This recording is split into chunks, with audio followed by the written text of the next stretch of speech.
کیا اسلام میں 4 شادیوں کی اجازت ہے؟ ایک آدمی سے کسی نے پوچھا کہ بھائی اس تمام اسلامی احکامات میں تمہیں کون سا حکم زیادہ پسند ہے؟ اس نے کہا میں نے قرآن پر بہت سوچا، مجھے یہ آیت بہت پسند ہے کہ فَانكِحُوا مَا طَابَ لَكُم مِّنَ النِّسَاءِ مَثْنَىٰ وَثُلَاثَ وَرُبَاعَ، کہ یہ 4 شادیوں والی آیت مجھے بہت پسند ہے۔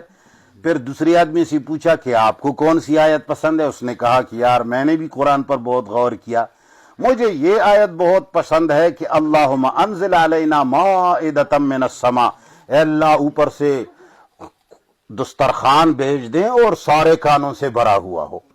تو مسلمانوں کو آج کل خصوصاً مولویوں کو جیسے ان کو مدرسہ ملے اور 2-3 آیتیں ملے اور ایک تھوڑی سی آواز شواز بھی اللہ دے دے تو وہ سب سے پہلا کام جو کرتا ہے 2 شادیاں 3 شادیاں 4 شادیاں کر لیتا ہے۔ حالانکہ قرآن کریم نے 4 شادیوں کی اجازت قطعا نہیں دی ہے، نہیں دی ہے۔ قرآن کریم نے اس کو مشروط کیا ہے۔ اس کی ایسی مثال ہے جس طرح کہ آپ مجھے کہیں کہ مفتی صاحب یہ قلم آپ مجھے عنایت کیجیے، میں آپ سے کہوں کہ بالکل جی، مگر آپ آسمان پہ چڑھ کر کے دکھائیے، تو کیا میں یہ قلم آپ کو دے رہا ہوں؟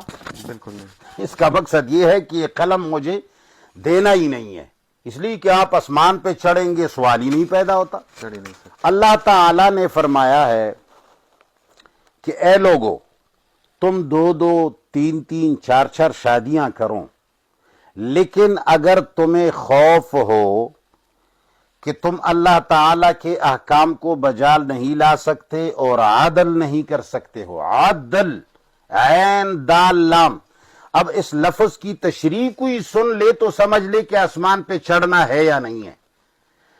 کہتے ہیں کہ اگر تمہیں ڈر ہو، خوف ہو، معمولی سا شبہ بھی اگر تمہیں ہو کہ میں عدل نہیں کر سکوں گا، فواحدتن، پس ایک پر گزارا کرو۔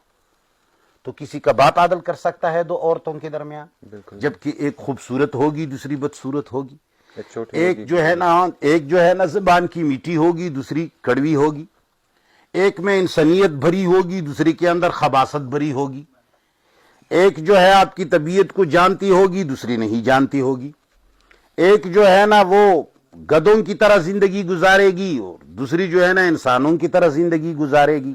تو آپ بتائیں، ایک نئی دلہن ہے، کل پرسوں ترسوں آئی ہیں اور آپ نے اس کو بڑے ناز سے شادی کرائی ہے، اور دوسری جو ہے نا اس کے 5-6 بچے